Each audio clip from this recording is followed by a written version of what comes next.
Est-ce que vous vous rappelez de ce superbe chapitre de chimie orga que nous avions fait l'année dernière avec son beau poster en double page centrale? Bon, c'était sur la structure et la synthèse en chimie organique. On a vu tout un tas de notions et d'objectifs importants pour ce que l'on va devoir faire cette année dans la suite de ce chapitre-là. On les revoit ensemble, point par point. Voici la liste des points que nous allons revoir dans cette vidéo. Identifier un groupe fonctionnel dans une molécule, ça on sait le faire depuis la classe de seconde, mais on revient dessus. Donner le nom d'une molécule à partir de sa formule et de la même façon écrire la formule d'une molécule à partir de son nom. Ça c'est sur la partie nomenclature. Sur la partie synthèse, il faut connaître les étapes d'une synthèse et savoir faire et légender le schéma d'une synthèse.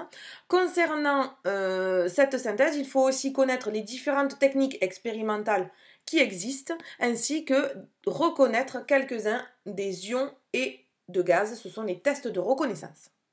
Allez, si vous êtes prêts, confortablement installés, on va pouvoir commencer chacun de ces points. N'hésitez pas à mettre la vidéo en pause pour pouvoir prendre des notes ou compléter des fiches que vous vous faites, puisque on ne reviendra pas en classe sur ces points-là. On va considérer que c'est acquis. C'est parti! Concernant les molécules en chimie organique, en classe de seconde, vous avez appris les différents groupes fonctionnels ainsi que les familles de chimie organique qui étaient rattachées. En première spécialité, vous avez appris à nommer les molécules organiques. Ça se décomposait en 3 parties, le préfixe, la racine et le suffixe. On fait des rappels. Le préfixe, lui, n'est là que si la molécule possède une ramification. Il faut, dans un premier temps, savoir sur quel carbone se porte cette ramification et ensuite compter le nombre de carbones dans la ramification. Si la ramification ne possède qu'un seul carbone, elle portera le nom de méthyle. Si la ramification possède 2 carbones, elle portera le nom de éthyle. Si elle en compte 3, propyle, 4 butyl, etc. Racine du mot maintenant, il suffit de trouver la chaîne carbonée la plus longue et de compter les carbones qui la constituent. Pareil que pour la ramification, s'il y a un carbone, la racine sera méthane, 2 carbones éthane, 3 carbones propane, 4 carbones butane, et ainsi de suite. Pour terminer le nom de la molécule, il faut regarder le groupe fonctionnel qu'elle porte. Si le groupe fonctionnel est celui de la famille des alcools, la molécule se terminera par le suffixe -ol. S'il fait partie de la famille des aldéhydes, la molécule se terminera en -al. Si c'est la famille des cétones, la molécule aura en terminaison finale -on. Et si ce sont les acides carboxyliques, on va commencer par dire acide, on notera la ramification et la racine si nécessaire, et on terminera par la terminaison oïque. Pour bien voir si on a compris, voici 4 exemples. Mettez sur pause et essayez de retrouver le nom de chacune de ces 4 molécules. Ensuite, vous pouvez lancer la correction. La molécule A. Il n'y a pas de ramification dans cette molécule. On compte le nombre de carbones dans la chaîne carbonée la plus longue. Il y a 5 carbones qu'on va numéroter de 1 à 5. Petite précision concernant la numérotation des carbones, il faut que le carbone qui porte le groupe fonctionnel ait le plus petit numéro possible. Rappelez-vous, c'est l'histoire de la numérotation des rues et de l'église du village.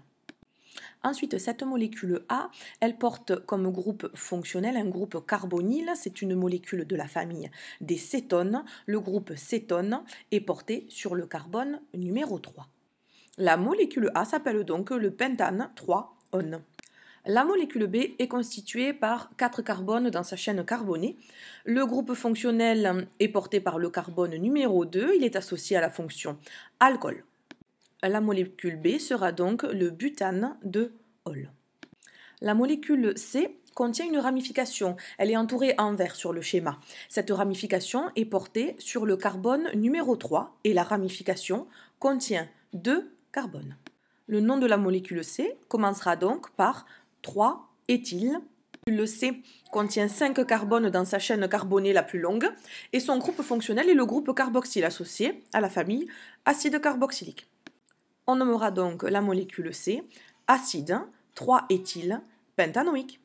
Dernière molécule, la molécule D, elle contient une ramification portée par le carbone numéro 2. Sa chaîne carbonée contient, elle, 3 carbones et le groupe fonctionnel est un groupe carbonyle associé à la fonction aldéhyde. La molécule D s'appellera donc le 2-méthylpropanal. Une remarque, on constate que pour les aldéhydes et pour les acides carboxyliques, on ne donne pas le numéro du carbone qui porte le groupe fonctionnel. C'est logique puisque le carbone qui porte le groupe fonctionnel est forcément le carbone numéro 1. Nous venons de voir comment on nomme une molécule en chimie organique. Cette molécule, il faut d'abord l'avoir préparée, c'est-à-dire qu'il faut en avoir réalisé la synthèse. Nous avons vu l'année dernière en spécialité quelles étaient les différentes étapes d'une synthèse. La première étape, ça va être le prélèvement des réactifs. La deuxième étape, ça va être la transformation chimique. Pour réaliser cette transformation chimique, plusieurs possibilités, notamment le montage à reflux, le montage d'hydrodistillation qui seront présentés juste après et que vous devez connaître. La troisième étape, c'est l'isolement. On vient de fabriquer notre réactif d'intérêt, mais il se trouve qu'il est mélangé avec le reste des réactifs, avec les autres produits qui se sont formés. Il va donc falloir le séparer pour pouvoir le récupérer. Si notre produit est solide et que le reste est liquide, nous allons pouvoir réaliser une filtration, soit une filtration classique, soit une filtration sous vide pour pouvoir le récupérer. Si nos produits sont en phase liquide, nous ferons plutôt une extraction liquide-liquide avec l'ampoule à décanter par exemple. Quatrième étape, l'analyse. Pour analyser les produits, on peut réaliser une CCM, on peut utiliser leur température de changement d'état avec le banc de Koffler notamment, ou réaliser une spectroscopie infrarouge. Il y a aussi l'étape de purification si notre produit obtenu n'est pas totalement pur en réalisant soit une recristallisation, soit une distillation fractionnée. Cette partie-là du chapitre est une partie purement théorique. À vous d'apprendre par cœur les étapes, de lire un protocole et de savoir les retrouver. Dans la diapo précédente, on a parlé des différentes étapes pour réaliser une synthèse orga. Et dans ces étapes, il y avait celle de la transformation chimique. Pour réaliser cette transformation chimique, il est possible de faire un montage à reflux qui est schématisé ici. Une fois que notre transformation chimique se fait, on va obtenir les produits, dont notamment le produit d'intérêt, celui que l'on souhaite obtenir lors de cette synthèse. Ce produit d'intérêt, il va falloir qu'on le récupère parce qu'il va être à l'intérieur du mélange. Première possibilité, notre produit est solide à l'intérieur d'un mélange liquide, il va falloir qu'on le récupère en réalisant une filtration. Deuxième possibilité, notre produit d'intérêt est dans une phase liquide. Nous allons pouvoir le récupérer par extraction liquide-liquide à l'aide d'un solvant. Nous avions aussi appris l'année dernière à choisir le solvant possible pour faire ce genre d'extraction liquide-liquide. Une fois le produit d'intérêt formé et récupéré, il va falloir l'analyser et le purifier si nécessaire. Pour identifier notre produit d'intérêt, on peut réaliser une chromatographie, on peut regarder sa température de changement d'état ou on peut réaliser une spectroscopie infrarouge par exemple. Dans l'étape de purification, on peut notamment réaliser une distillation fractionnée dont le montage ressemble au montage à reflux. Évidemment, vous devez connaître chacune de ces techniques, savoir les décrire en utilisant les bons noms pour la verrerie, pour le matériel utilisé. Donc apprenez ces schémas, ça se fait par cœur, il n'y a rien de compliqué. Vous vous entraînez à retrouver chaque nom pour chacune de ces techniques. Une dernière partie utile en chimie organique, c'est les tests de reconnaissance de certaines espèces. Donc vous avez vu dans les classes précédentes, depuis le collège, vous les avez revus aussi en seconde, on en a reparlé l'année dernière, différents tests pour différents ions, notamment l'ion cuivre 2, l'ion zinc 2, l'ion fer 2, l'ion fer 3, les ions chlorure, et puis quelques tests pour 3 gaz notamment, le dihydrogène, le dioxygène et le dioxyde de carbone. On les rappelle en images et en vidéo. Lorsque l'on met en présence des ions cuivre 2 et de la soude, de l'hydroxyde de sodium, qu'on note NaOH, on va obtenir un précipité bleu. Lorsque l'on met de la soude avec des ions zinc, on va obtenir un précipité blanc. Si on met de la soude avec des ions fer 3, on obtiendra un précipité orange, qu'on dit aussi de couleur rouille. Et si on met de la soude en présence avec des ions fer 2, on obtiendra un précipité vert. Voilà comment on reconnaît ces 4 ions métalliques notamment. Vous avez déjà vu aussi le test de reconnaissance des ions chlorure à l'aide du nitrate d'argent AgNO3. On obtient un précipité blanc qui qui noircit à la lumière. Voilà pour les tests de reconnaissance des ions que vous êtes censés. Concernant les tests de reconnaissance de 3 gaz, ils sont présentés dans la vidéo. Je vous laisse les regarder et noter le résultat obtenu lors de ces tests.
Alors évidemment, on vous conseille de faire des fiches de cette vidéo qui vont vous remettre en place toutes les notions qui ont été abordées dans la vidéo, de la nomenclature des molécules, en passant par les étapes de la synthèse, les techniques expérimentales en chimie organique et cette dernière partie sur les tests caractéristiques. On va considérer que vous connaissez tout, que vous savez tout pour pouvoir attaquer le chapitre 16, Breaking Back en synthèse.